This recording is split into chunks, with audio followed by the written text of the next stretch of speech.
وہ کہتے ہیں ایسا ہو نہیں سکتا کہ کوئی بندہ اس طرح کا بھی ہو کہ نہ وہ فرقہ لانچ کرے، نہ وہ مسجد بنائے، نہ مدرسہ بنائے، نہ چندہ بک بنائے، الٹا اپنی جیب سے کھلائے. یہ ہو نہیں سکتا.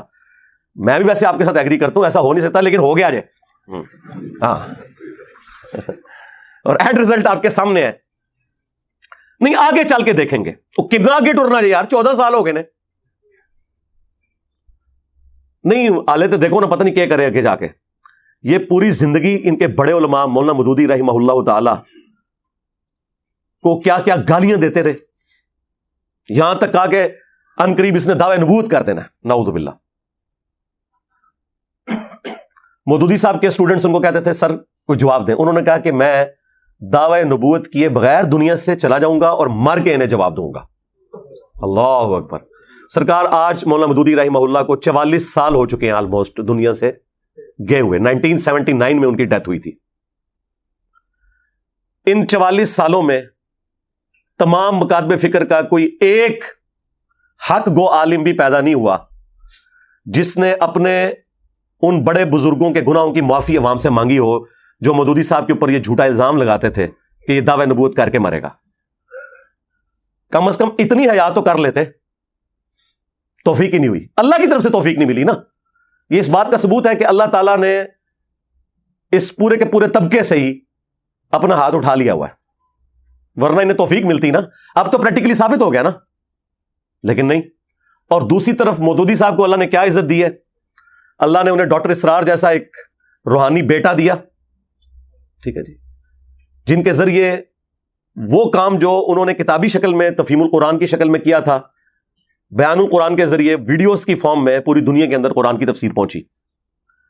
اللہ تعالیٰ نے انہیں ایک روحانی بیٹی دے دی جو ان کے جماعت کے ایک رکن سرگودا کے جو امیر تھے جماعت اسلامی کے، ان کی بیٹی ڈاکٹر فرد ہاشمی. اس ایک بیٹی نے قرآن کی دعوت پوری دنیا کے اندر عام کر دی.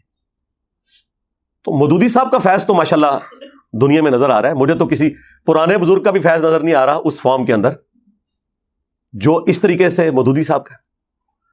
ڈاکٹر ابو امینہ بلال فلپس جو امریکن سٹیزن تھے، کرسچن تھے، پھر ایتھیسٹ ہو گئے. الٹیمیٹلی مودودی صاحب کا ایک چھوٹا سا کتابچہ انہوں نے پڑھا فائنینشل سسٹم آف اسلام کے اوپر، وہ مسلمان ہوئے.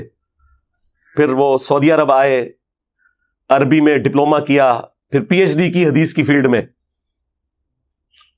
پھر جب 92 کے اندر امریکن فوجیں بلا لی تھیں سعودیہ والوں نے صدام حسین سے بچنے کے لیے، اس دوران ان کو انہوں نے ہائر کیا امریکن فوجیوں کے سامنے اسلام کو پیش کرنے کے لیے.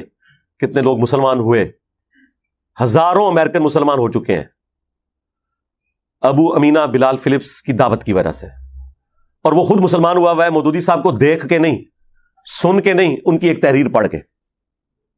ٹھیک ہے، تو مجھے بتائیں وہ علماء جو اس وقت ان کو گالیاں دیا کرتے تھے، آج انہیں معافی نہیں مانگنی چاہیے؟ مودودی صاحب کے اپنے بیٹے نے یہ بیان کیا ہے کہ مودودی صاحب اس مسجد میں جمعہ پڑھا کرتے تھے جس مولوی نے اپنے اوپر لازم کیا تھا کہ ہر جمعے کے خطبے میں اس نے مودودی صاحب کو تمام ادبی گالیاں دینی ہیں. حتیٰ کہ ایک خطبے میں تو اس نے یہاں تک کہہ دیا کہ یہ جو مودودی سامنے بیٹھا ہوا ہے نا، یہ مر جائے اور اس کی قبر کے اوپر جو گھاس اگے گی نا، اور کوئی بکری وہ گھاس بھی کھا لینا، اس بکری کا گوشت بھی حرام ہے. لا حول ولا قوت الا باللہ. اس لیول کا بغض اور زہر ایک مولوی کے اندر ہی ہو سکتا ہے. یقین کریں یہ کسی دنیا دار میں بھی نہیں ہوتا. کدھر اس کا دماغ جاتا ہے؟ تو وہ بیٹا کہتا ہے میں تو گھر آ کے ناراض ہوا. میں نے کہا جی اماں جان، نہ تو میں نے جمعہ وہاں پڑھنا ہے، نہ ابا جی کو جانے دینا ہے. تو مودودی صاحب وہی ٹھنڈی طبیعت، انہوں نے کہا بیٹا اس سے کیا فرق پڑتا ہے. آج اس مولوی کا نام مجھے بھی نہیں پتا، ٹھیک ہے جی، نہ اس کی مسجد کا کوئی تعارف ہے. بس یہ مثال تھوڑی سخت ہے لیکن سمجھانے کے لیے کہ ابو جہل کا تعارف آج رسول اللہ کی وجہ سے ہے صلی اللہ علیہ وآلہ وسلم، اور اس مجہول یعنی ان نون مولوی کا تعارف مودودی صاحب کی وجہ سے ہے. اس سے زیادہ اس کی کوئی اہمیت نہیں ہے ہمارے لیے. That's all. کیا فرق پڑتا ہے؟ تو اس طرح کے جو جھوٹے الزامات لگاتے ہیں اپنے اوپر خود غور کیا کریں. جب یہ مجھے قادیانی کہہ رہے ہوتے ہیں تو انہیں شرم نہیں آتی ہے کہ جن کے بزرگوں نے اشرف علی رسول اللہ کلمے کو انڈورس کیا ہو، چشتی رسول اللہ کلمے کو پرنٹ کیا ہو، اس کو انڈورس کیا ہو، اور جو شخص ان غلطیوں کے اوپر بھی عوام الناس کو مطلع کرے اور ختم نبوت کے اوپر کام کرے، صرف اینٹی قادیانی کام نہ کرے، اس کے اوپر قادیانی ہونے کا الزام اور بڑے دبنگ انداز میں لگاتے ہیں اعتماد کے ساتھ. تو اس کا مجھے تو کوئی نقصان نہیں ہوا. جو بھی بندہ ویڈیو دیکھتا ہے اسے پتہ چل جاتا ہے کہ یار یہ تو بات ٹھیک کر رہا ہے. ہمارا تعارف ہی مخالفین کی وجہ سے ہوا زیادہ. ہمارے پاس تو کوئی چندہ بک نہیں تھی، نہ کوئی مدرسہ تھا، نہ مسجد تھی کہ جس میں ہم ہر کارے بھیج کے تو اناؤنسمنٹ کرواتے. مجھے تو کسی مسجد میں کوئی درس بھی نہ دینے دے، ٹھیک ہے، تو مجھے کیا فرق پڑتا ہے. تو اس طرح کی جو حرکتیں کرتے ہیں نا، چونکہ ان کے بڑوں نے اسی طریقے سے کام ڈالا ہوا ہے، وہ یہ سمجھتے ہیں کہ یہ بھی یہ کچھ کرے گا. اس کے لیے پھر جب کبھی بھی کوئی اتحاد امت کے حوالے سے بات ہوتی ہے تو فوراً یہ بیچ میں نا ٹانگ اڑانے کی کوشش کرتے ہیں. وہ اپنی عادت سے مجبور ہیں، یہ ان کے جینز کے اندر چیزیں گھس چکی ہوئی ہیں، کیونکہ انہیں پتا ہے کہ ان کے بڑوں نے اسی طریقے سے اسٹارٹ لے کے تو اتنی بڑی بڑی امپائرز کھڑی کی ہیں اور آگے سلسلہ ان کی آؤٹ لیٹس چل پڑی. اب ان کو یہ غم جاتا ہی نہیں ہے کہ یار یہ کیسے ہو جائے کہ ایک بندہ خود لگا رہا ہے، لے کے نہیں کھا رہا کسی سے. یہ کیسے ہو گیا؟ یہ تو اس سسٹم میں کبھی ہوا ہی نہیں ہے. جی نیا فرقہ لانچ کر دیا، اچھا سرکار مان لیا نیا فرقہ لانچ کیا، ذرا اس فرقے کی مسجد بتائیں کدھر ہے؟ نہیں جی مسجد تو کوئی نہیں ہے جی. اچھا کوئی مدرسہ؟ نہیں جی مدرسہ بھی کوئی نہیں ہے جی. کوئی چندہ بک؟ نہیں جی چندہ بک بھی کوئی نہیں. کوئی پیری مریدی کا سسٹم؟ نہیں وہ بھی کوئی نہیں ہے.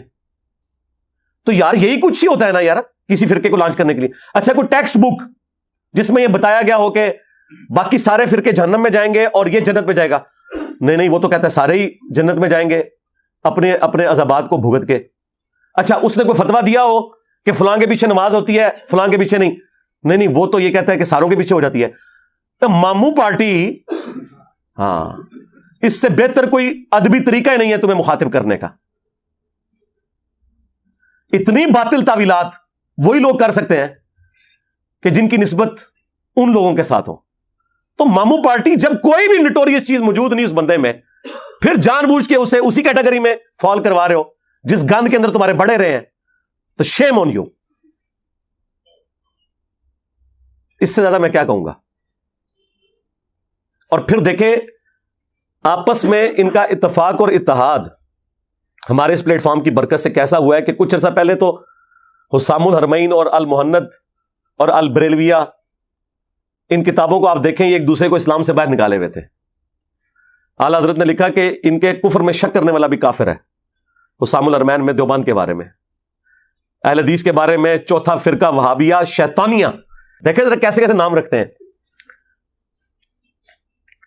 اور یہ بڑے اس شیطان لعین کے فالوور ہیں جس طرح کے روافظ شیطان اتاق کے فالوور ہیں. اور جواب میں المہند میں انہوں نے لکھا کہ احمد بریلوی ان کی جماعت ایک شیطانی لشکر ہے جو ہم پہ حملہ آور ہوا. اور وہابیوں کے بارے میں لکھا یہ خوارج کی ایک جماعت ہے. آج دیکھ لیں ایک دوسرے کو مفتی صاحب، علامہ صاحب، حافظہ اللہ، فلاں فلاں کہہ کے ایک دوسرے کے سٹیجز پہ جا رہے ہیں. یہ سارا کریڈٹ اگر کسی ناچیز کو جاتا ہے نا تو وہ میں ہوں. مجھ سے پہلے تو کبھی انہوں نے سوچا تھا، آپ نے سوچا تھا کہ دیوبند کو مدعو کیا جائے اہل حدیث کے سٹیجز سے؟ اہل حدیث تو دیوبند کو مشرک سمجھتے ہیں تقلید کی وجہ سے، اور دیوبندی بریلوی تو انہیں ملکہ وکٹوریہ کی پیداوار سمجھتے ہیں. آج ایک دوسرے کے چینلز پہ ویڈیوز شیئر ہوتی ہیں. تو یار یہ اتحاد امت تو ہم نے الحمدللہ انڈائریکٹلی کروا دیا ہے.